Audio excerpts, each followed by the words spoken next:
चलिए, रेल से जुड़ी हुई एक अहम खबर आपको बता दें। कल यानी 1 जुलाई से रेलवे में कई बड़े बदलाव होने वाले हैं। कल से रेल किराया बढ़ने वाला है, साथ ही तत्काल टिकट बुक कराने के लिए आधार जरूरी हो जाएगा। इसके अलावा रिजर्वेशन चार्ज 4 घंटे की बजाय अब 8 घंटे पहले बन जाएगा। इन सभी अहम मुद्दों पर रेल मंत्रालय के प्रवक्ता दिलीप कुमार से मैंने एक्सक्लूसिव बातचीत की है। आइए आपको दिखाते हैं। जबकि 501 किलोमीटर से 1500 किलोमीटर तक में 5 रुपए की मामूली वृद्धि की गई है। यह वृद्धि 0.5 पैसे यानी कि आधे पैसे प्रति किलोमीटर की दर से की गई है। 1501 से 2500 किलोमीटर की जो यात्रा होगी उस पे 10 रुपया का किराया बढ़ाया गया है और 2501 से 3000 किलोमीटर की यात्रा पर 15 रुपए का बढ़ाया गया है। जो मेल एक्सप्रेस गाड़ियां हैं उसमें नॉन एसी क्लास में 1 पैसा प्रति किलोमीटर की दर से जो है वह किराया बढ़ाया गया है, जबकि वातानुकूलित श्रेणी में यानी कि एसी क्लास में 2 पैसा प्रति किलोमीटर की दर से किराए में बढ़ोतरी का फैसला लिया गया है। यह जो बढ़ोतरी है वो सभी मेल एक्सप्रेस ट्रेनों में लागू होगा। 1 जुलाई से हम लोगों ने पहले भी घोषणा कर रखी थी कि 1 जुलाई से जितने भी जो आईआरसीटीसी के अकाउंट हैं वह जब आधार से वेरीफाइड हो जाएंगे तभी उनको तत्काल टिकट जारी किए जाएंगे। इसके अलावा तत्काल में हम लोगों ने एक और बदलाव लाया है कि टिकट विंडो या जो तत्काल का जब विंडो चालू होता है उसके प्रथम 30 मिनट्स तक जो है हम लोग किसी एजेंट को टिकट नहीं देंगे, सिर्फ इंडिविजुअल यूजर्स जो हैं उनको टिकट दिया जाएगा और जो हमारा पीआरएस सिस्टम है वहां पर टिकट जारी किया जाएगा। तो इस तरह से जो एसी क्लास का तत्काल जब चालू होता है 10 बजे तो 10 बजे से 10:30 तक अब जो है किसी भी एजेंट को टिकट नहीं दिया जाएगा। और जो नॉन एसी क्लास है जिसका कि तत्काल हम लोगों ने 11 बजे से चालू किया है तो 11 से 11:30 तक जो टिकट है वह किसी एजेंट को नहीं दिया जाएगा। एक और बदलाव जो हम लोग ला रहे हैं जिसका संबंध में सभी को निर्देश जारी किया गया है वह है आरक्षण चार्टिंग की टाइमिंग में। पहले गाड़ी के प्रस्थान होने के 4 घंटा पहले आरक्षण चार्ट बन जाता था और लोगों को जो वेटिंग लिस्ट में थे उनको उनके टिकट की स्थिति की सूचना मिल जाती थी, चाहे तो वह कंफर्म है या नहीं कंफर्म है। और यदि कंफर्म होता था तो हम लोग उनको बर्थ नंबर अलॉट कर देते थे। तो ये 4 घंटे वाली व्यवस्था को बदल कर करके अब 8 घंटे में तब्दील कर दिया गया है। बहुत सारे यात्रियों से हमें सुझाव मिला था कि जब कम समय रहता है तो उनको ट्रेन पकड़ने में दिक्कत होती है या टिकट के कंफर्म न होने की स्थिति में अल्टरनेटिव मोड से ट्रांसपोर्टेशन की व्यवस्था करने में दिक्कत होती है। तो इसी को फैसिलिटेट करने के लिए हम लोगों ने यह व्यवस्था की है कि आरक्षण की शुरुआत हो चुकी है या होने जा रही है, कौन से जोन्स में की जाएगी या फिर पूरे देश भर में एक साथ लागू किया जाएगा? ट्रायल बेसिस पर हम लोगों ने जयपुर में एक ट्रेन को लिया था जहां पर कि 24 घंटे पहले आरक्षण चार्टिंग की जा रही थी, लेकिन उस ट्रायल से जो हमें रिजल्ट मिले हैं, जो फीडबैक मिला है उसी के आधार पर एनालिसिस करते हुए हम लोगों ने यह 8 घंटे वाला समय जो है निर्धारित किया है। एक और चीज इसमें है कि यदि दोपहर 2 बजे से पहले ट्रेन का डिपार्चर है तो फिर उसकी जो चार्टिंग है वह एक दिन पहले रात्रि 9 बजे ही बन करके तैयार हो जाएगी।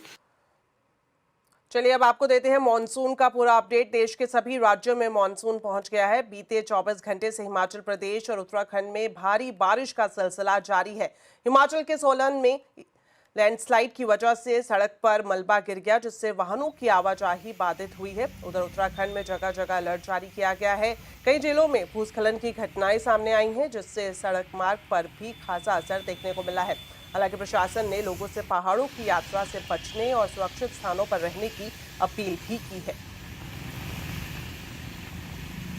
इस वक्त उत्तराखंड के कई जिलों में भारी बारिश हो रही है जिसकी वजह से अलग अलग इलाकों में जल स्तर बढ़ा है नदियों का। जिसके अलावा यहाँ पर इस वक्त हम हरिद्वार में हैं। हरिद्वार में आप देखेंगे बारिश भी हो रही है और जो पानी का जल स्तर है इसको यहाँ पर कम किया गया है क्योंकि जो हरिद्वार में गंगा नदी आ रही है इसके पानी को डाइवर्ट किया गया है बैराज से, और ताकि नदी में, हरिद्वार की जो नदी में जहाँ पर लोग नहाने आते हैं हर की पैड़ी के आसपास, वहाँ पर आपको यहाँ पर कम जल का स्तर दिखाई देगा। लेकिन बहाव काफी तेज है क्योंकि ऊपरी हिस्सों में काफी बारिश हो रही है लगातार। उत्तरकाशी, रुद्रप्रयाग या फिर कहें तो अलग अलग हिस्सों में, अलग अलग जिलों में इस वक्त भारी बारिश हो रही है जिसकी वजह से नदियों का जल स्तर बढ़ा है। लेकिन आप हरिद्वार में देखेंगे पानी को कम किया गया है ताकि किसी भी स्थिति से निपटने के लिए यहाँ पर समुचित इंतजाम होने चाहिए। फिलहाल यहाँ पर कह सकते हैं कि अगले कुछ घंटों में लगातार बारिश होगी और इस बारिश से बचने के लिए लोगों को नदी नाले या फिर नदियों के आसपास नहीं जाने की सलाह दी गई है। साथ ही घरों से तभी निकले जब मौसम साफ हो। इस तरह की लगातार लोगों को सलाह दी जा रही है।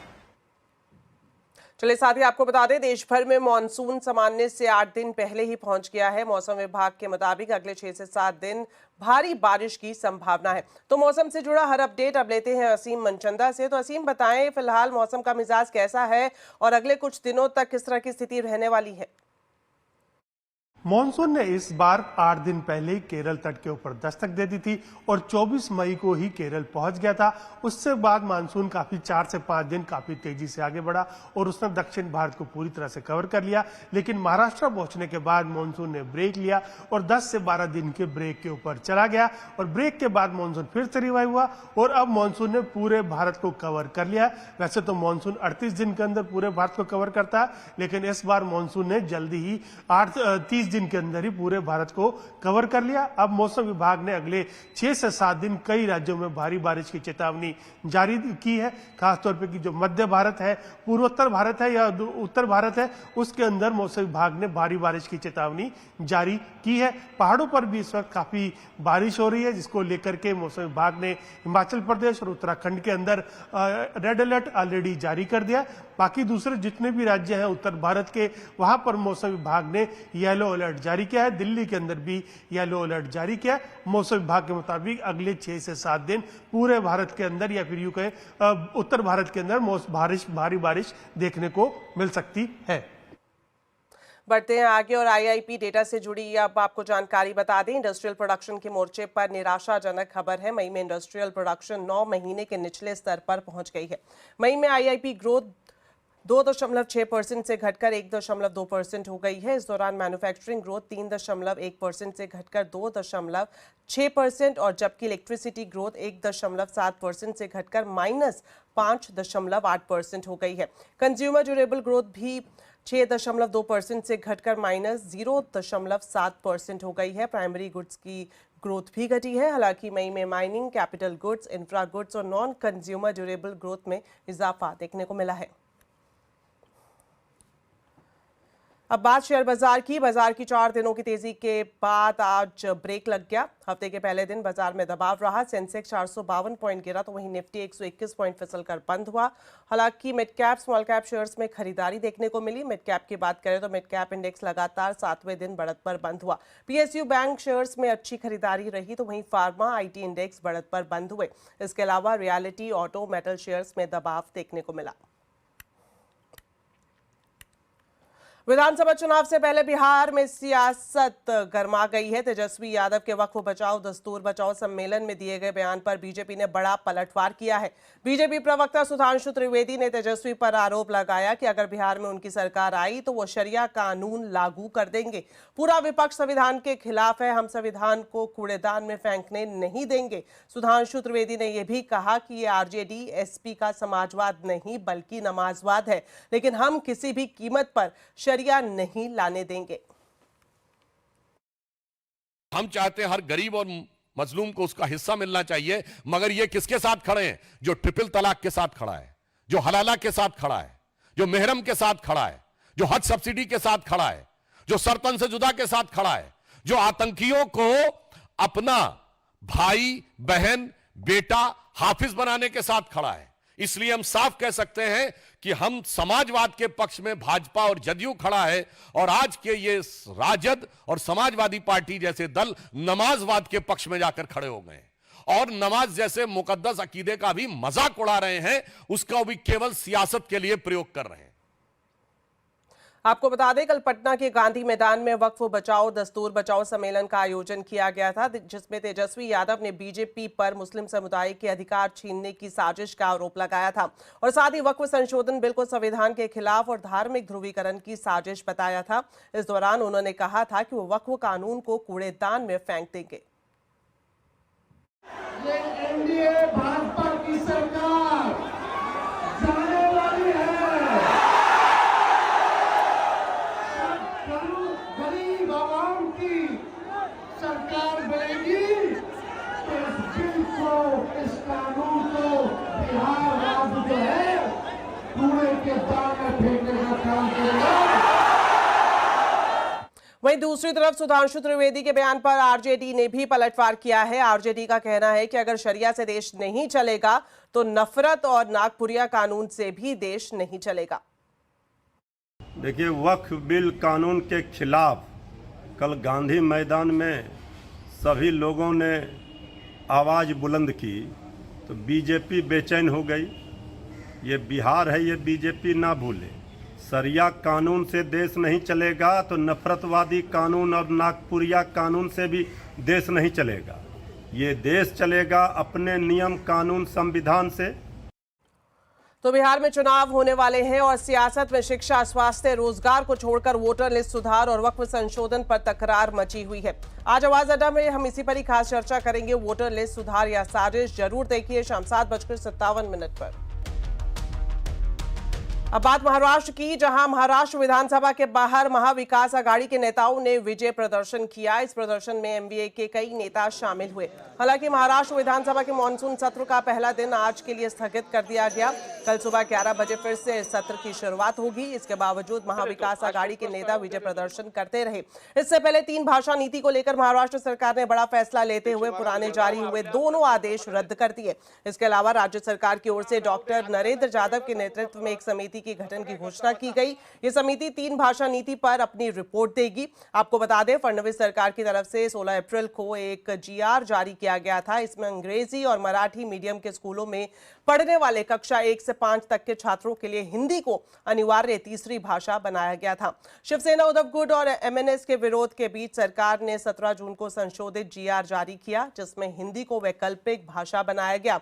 लेकिन अब यह आदेश वापस ले लिया गया है। पहले उद्धव ठाकरे और राज ठाकरे 3 भाषा नीति के विरोध को लेकर 5 जुलाई को बड़ी रैली करने वाले थे, लेकिन अब 5 जुलाई को विजय जुलूस निकाला जाएगा, जिसमें उद्धव और राज ठाकरे शामिल होंगे। तुम्हाला म्हणून माझ्या बोलण्यातला अर्थ तुम्हाला कळला असेल की 5 तारखेला विजयोत्सव हा साजरा करणारच आम्ही सगळ्यांशी बोलतो आहोत। ज्याप्रमाणे आंदोलनात सगळे पक्षभेद विसरून आमच्यासह एकत्र उतरले होते, तीच एकजूट आपल्याला विजयोत्सवामध्ये दाखवण्याची आवश्यकता आहे। इस बीच एनसीपी शरद पवार गुट के नेता रोहित पवार का बड़ा बयान सामने आया है। उन्होंने उद्धव की इस रैली का समर्थन करते हुए कहा कि इस रैली में उद्धव ठाकरे और राज ठाकरे को एक साथ आना चाहिए। दोनों को मिलकर ये रैली आयोजित करनी चाहिए।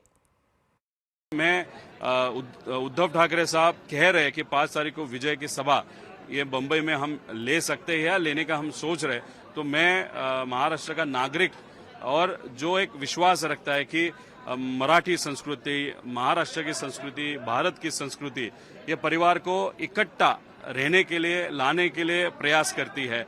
तो ये 2 परिवार अगर साथ में आ रहा है तो 5 तारीख को एक बहुत बड़ा सभा, विजय सभा, ये दोनों भाइयों ने वहां पे लेनी चाहिए।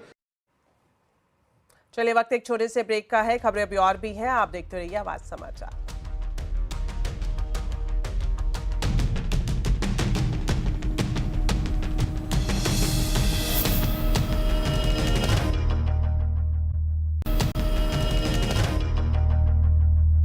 ब्रेक के बाद आपका स्वागत है। ईरान इजराइल की 12 दिन लंबी जंग के बाद ईरान के गुस्से का नया चेहरा सामने आया है। ईरान के सबसे बड़े शिया धर्मगुरु ने अमेरिका के राष्ट्रपति डोनाल्ड ट्रंप और इजराइल के प्रधानमंत्री बेंजामिन नेतन्याहू को खुदा का दुश्मन करार देते हुए फतवा जारी किया है। इस फतवे में दोनों नेताओं को मुहर्रेब यानी ईश्वर से युद्ध करने वाला अपराधी बनाया गया है।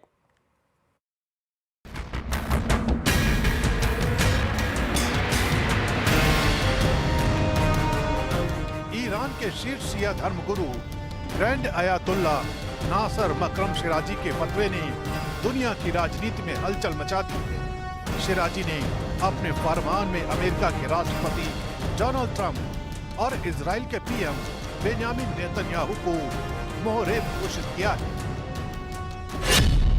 मुहर्रेब एक फारसी शब्द है और इस्लामिक कानून से जुड़े शब्द का मतलब है वो व्यक्ति जो ईश्वर और धर्म के खिलाफ युद्ध छेड़ता है।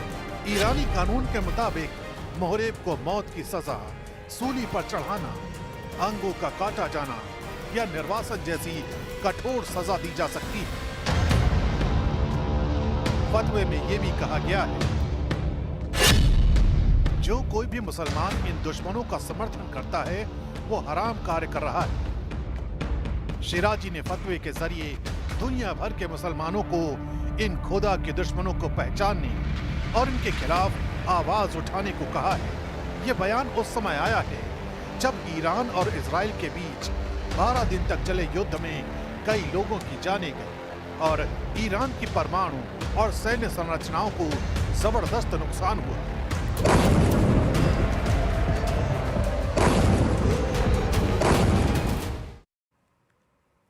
तेलंगाना के संगारेड्डी जिले में एक केमिकल फैक्ट्री में जोरदार धमाका हुआ है, जिसमें 8 लोगों की मौत की खबर है और 26 से ज्यादा लोग घायल बताए जा रहे हैं। ये विस्फोट फैक्ट्री के रिएक्टर यूनिट में हुआ। हालांकि धमाके की वजह का पता अब तक नहीं चल पाया है। फैक्ट्री से बाहर निकलते हुए लोग बुरी तरह से झुलसे हुए नजर आ रहे हैं। हादसे के वक्त फैक्ट्री में 100 से ज्यादा लोग मौजूद थे। रेस्क्यू ऑपरेशन फिलहाल जारी है। प्रधानमंत्री नरेंद्र मोदी ने भी हादसे पर दुख जताया है और मृतकों को 2 लाख जबकि घायलों को 50,000 रुपए मुआवजे का ऐलान किया है। चलिए, बुलेटिन में फिलहाल इतना ही, लेकिन जाने से पहले आपको बताते हैं आज के कंज्यूमर अड्डा के टॉपिक के बारे में। सूरत में अगर आपको कुत्ता पालना है तो 10 पड़ोसियों की अब एनओसी लेना जरूरी होगा। कुत्तों को लेकर होने वाले विवाद का क्या ये सही समाधान है? इसी पर ही आज खास चर्चा हम कंज्यूमर अड्डा में करेंगे। शाम 5:57 पर जरूर देखें।